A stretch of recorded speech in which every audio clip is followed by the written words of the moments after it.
Competition is a natural and healthy part of any business, like it is with life. And in fact, it can actually be a really powerful motivator to help you improve your own business. And it can be an incredible learning tool. Welcome to the Master Your Business podcast, where we bring you the best in branding, marketing, and customer experience strategies. I'm Deirdre Martin, your host. And if you've been asking yourself how to level up your growing business, your marketing, your customer experience, or how to make more of an impact with your brand, this show is for you. You'll discover actionable tips and insights to help businesses just like yours gain clarity and illuminate the path to success. Train with industry experts, learn sales and marketing strategies, business and mindset hacks, and be inspired by authentic entrepreneurship stories. As your host, I'll share the no-nonsense advice that accelerated my journey from boring bank manager to industry thought leader in marketing and customer experience. Learn how I made the leap into the world of six-figure success, digital courses, keynote speaking, and co-authoring a #1 bestseller in just 1 year. Together with interviews from industry experts, this show ensures you're seen, heard, and hired by your ideal clients. Join our growing community of subscribers and let the Master Your Business podcast empower you to tackle your most significant challenges on your path to business success. Don't miss out. It's your turn to learn from the best and master your dream business. Hello, and welcome back to the Master Your Business podcast, the show where we help professional service providers like you master their business and achieve their goals. I'm your host, Deirdre Martin, and today we're going to be talking about competitors. Now, I know that the word competitors can sometimes bring up negative emotions like fear or insecurity or even resentment and jealousy. But I want to assure you that competition is a natural and healthy part of any business, like it is with life. And in fact, it can actually be a really powerful motivator to help you improve your own business. An incredible learning tool. Competition is a natural and healthy part of any business, like it is with life. And in fact, it can actually be a really powerful motivator to help you improve your own business. And it can be an incredible learning tool. And I'm going to openly admit here that I have used my rivals to identify roadmaps that will boost my business success. Hands up, that's me. I'm going to show you how, tell you how, and yeah, they mightn't be that put out after they hear it. So today we're going to be talking about how to view your competitors in a positive light. Yes, it's not about name bashing or thrashing your competitors in the public or anything like that. In fact, it's the total opposite, because we can learn so much. We can learn heaps from our competitors. So we're also going to be discussing some practical tips for dealing with your competition and using them to your advantage. First and foremost, let me just say that I firmly believe in running your own race, and in the main, keeping your blinkers on about everyone else. But once or twice a year, I do think it's important to do a bit of a competitor analysis. So why would you bother doing that? Well, your competitors are a valuable source of information. They can teach you what's working and what's not in your industry, and they can also help you identify new opportunities and threats. So by paying attention to your competitors, you can make sure that you're staying ahead of the curve and that you're offering the best possible products and services to your clients. And the best way to do that is with a competitor analysis. If you've not done one of those before, stick with me. I'm going to go through what that means and how to do one.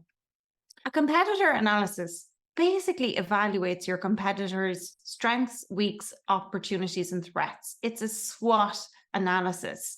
And this information can be used to identify areas where you can compete really effectively, or maybe even opportunities for you to stand out or disrupt or innovate, or do something that makes clients compare apples with oranges instead of apples with apples. Does that make sense? You don't want people to be able to easily compare you. So here are the steps to conducting a competitor analysis. Firstly, you need to identify who your competitors actually are. Honestly, you'll be so surprised by how many clients I meet and they have no idea who their competitors are. I don't think that's a bad thing, but I do think it's important to look outside of your own company and see who else is out there.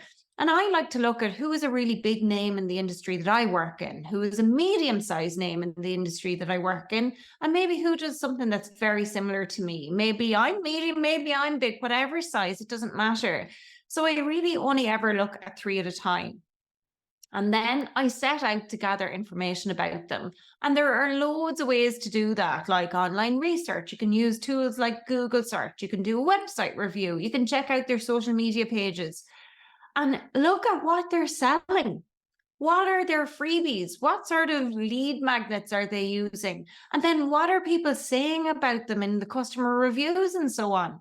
Now, I don't care if my competitors think I'm stalking them. I kind of am. But maybe you want to do it on the QT or the down low. And if that's the case for you, then create a dummy email account. Seriously, create a dummy email account and sign up to their newsletters and stuff. See what your competitors are sending out to your ideal clients and how often. You are going to learn so much that way. And another way to gather information is to stay up to date on industry publications where you can keep an eye on the latest trends and developments in your industry. Plus, if any of your competitors are paying for ads or are issuing press releases, you can have a good nosy and see what's happening there. Another way to learn loads about your competitors is to talk to your clients. Your clients can be the most valuable source of information about your competitors. They can tell you about their experiences with your competitors and what they liked, what they disliked about your competitors' programs, products, and services. That can give you insight into how you can do it differently. And they can tell you why they chose to work with you over your competitors. And when you know that, you can talk about that more in your marketing. So you can leverage that information. You see, so once you've gathered information about your competitors, you need to analyze your findings. That can help you to identify your strengths. It can also help you to look at their strengths, their weaknesses, their opportunities and threats. So basically, what you're doing is a SWOT analysis. So let me break this down even more. SWOT is strengths, weaknesses, opportunities, strengths. We're going to go through these individually. So S is strengths. What are your competitors' strengths? Like, what are they? What are they good at? Are they good at anything? Are they better at anything than you are? What are they really good at? W is weaknesses. What are your competitors' weaknesses? And where can you be different or better or improve upon what their offerings or service or experiences? O is for opportunities. What are your competitors' opportunities? What new markets are they targeting? What new products or services are they developing? And T is for threats. What are your competitors' threats? What new competitors are entering the market? What new technologies are emerging? And why it's important to do this and helpful, in fact, is because sometimes it's easier to do a SWOT like this on someone else's business or on someone else entirely than it is on yourself. Because as I'm constantly saying, it's easier to see what's on the outside of the label when you're not on the inside of the jar, right? Now, to be fair, when you're in the same industry, you're kind of on the same shelf as your competitors, but the jars are different, right? The labels are different, and you might be able to spot things on their label that you can model or improve upon to improve your business. So once you've analyzed your findings, you can then use them to improve your business. So for example, you can develop a strategy to compete with your competitors' strengths. You can exploit your competitors' weaknesses. Now, you don't have to openly go out and say that that's what you're doing, but you can take advantage of your competitors' opportunities and you can protect yourself from your competitors' threats, because the likelihood is that, yeah, they're the same ones that you have.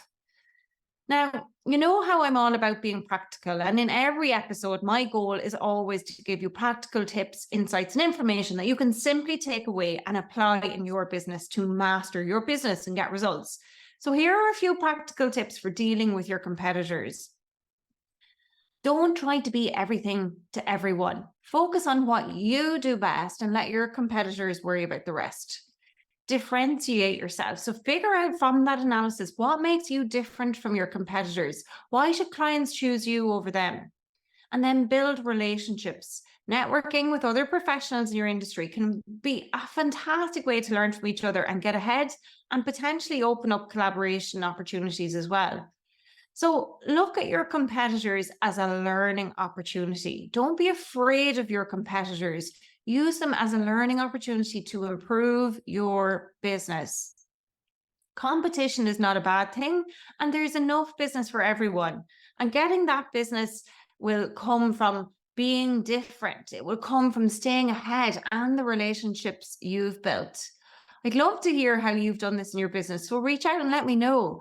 And come here, before you go, remember to subscribe to the Master Your Business podcast so you never miss an episode. And if you're enjoying the show, please rate and review us on your favorite podcast app. Thank you for listening, my friend. Again, this is me, Deirdre Martin, signing off from the Master Your Business podcast. And until next time, remember that you have the power to master your business and achieve your goals. Good luck.